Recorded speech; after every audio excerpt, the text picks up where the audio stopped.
Muli iginiit ni Sulu Governor Abdu Sakurtan na hindi dinukot ang grupo ng Jordanian journalist na si Baker Atyani. May ulat on the spot ang aking partner na si Rafi Tima. Rafi? Partner, mahigit 2 linggo matapos may ulat na nawawala. Wala pa rin pagbabago sa kalagayan ng nawawala pa rin Jordanian na journalist na si Baker Abdul Atyani at kasama niyang 2 Pilipinong TV crew. Iginigit ni Sulu Governor Abdu Sakurtan na umiikot-ikot lang sa mga kampo ng Abu Sayyaf ang grupo ni Atyani at nagsasagawa umano ng mga interview base sa kanilang mga nakakalap na balita. Wala pa naman daw kasing ransom demand na hinihingi ang mga may hawak sa bureau chief ng Al Arabiya Network, kaya hindi nila masabing kidnap or ransom na nga ang nangyaring pagkawala ng TV News crew. Taluwas ito sa naging pahayag ng Jordanian Embassy na nagsabing kinidnap na nga yung kanilang kababayan. Pero ayon kay Governor Tan, sino ay mas paniniwalaan, sila na tiga rito sa probinsya o yung mga taong tigalabas na nakikibalita lang sa mga nangyayari dito sa kanilang probinsya. Ganito rin, partner, yung naging pahayag ng Provincial Director ng Sulu PNP. Magtatatlong linggo nang nawawalang Jordanian journalist pero wala pa rin naman silang natatanggap daw na ransom demand. Kaya naman dito sa Sulu, partner, patuloy raw silang mag-monitor lang sa sitwasyon habang nagpapatuloy ang normal na dali ng pamumuhay dito. Katunayan, tuloy ang command conference dito ng COMELEC kaugnay ng General Registration of Voters dito sa ARMM.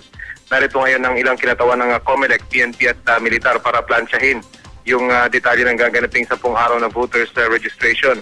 Maalalang ninalify ng Kongreso ang voters list sa buong ARMM dahil na rin sa duda kung ito ba ay malinis o hindi. Dahil dito, isang panibagong registration ang isasagawa dito simula sa susunod na buwan at tatagal nga ng 10 araw para matiyak na malinis yung listahan ng mga botante dito. Ayon kay Governor Abdu Sakurtan, isa itong magandang hakbang para hindi na muling magamit ang ARMM sa pandaraya sa eleksyon. At yan pa rin ang pinakalitas dito sa Holo Sulu, partner. Partner, balikan ko lang, no, yung nasabi mo na iginigiit ng mga local government officials dyan na hindi kinidnap itong Jordanian journalist. Pero nangangahulugan ba ito na, o may epekto ba ito sa ginagawang paghahanap sa kanya? Yun nga, partner, sinabi nila hindi talaga sila nag-e-effort na hanapin itong Jordanian journalist dahil lang paniniwala talaga nila hindi kinidnap. Pero minomonitor daw nila yung movement at ayon sa kanila, base sa mga natatanggap nilang mga ulat, ganoon na rin yung militar, talagang umiikot-ikot lamang daw sa mga kampo ng Abu Sayyaf itong grupo ni Atyani at freely nakaka-move around naman sila. So, indikasyon daw ito na hindi naman sila kumbaga being held against their will na isa sa mga pamantayan para sa isang kidnapping. At pangalawa nga dito ay talagang wala silang natatanggap daw na ransom demand. Kaya ang hinihintay na lang daw talaga nila ay kusang lumabas na lamang itong si Atyani at ang kanyang grupo, partner. Pero kung yung embassy at yung Al Arabiya, sinasabi nila na kidnap ito, wala ba silang request or hiling o pakikipag-ugnayan para talagang paigtingin ang paghahanap dito sa Jordanian journalist na ito? Tinanong natin kanina sa PNP yan, partner, kung meron ng official na communication yung embassy ng Jordan sa kanila.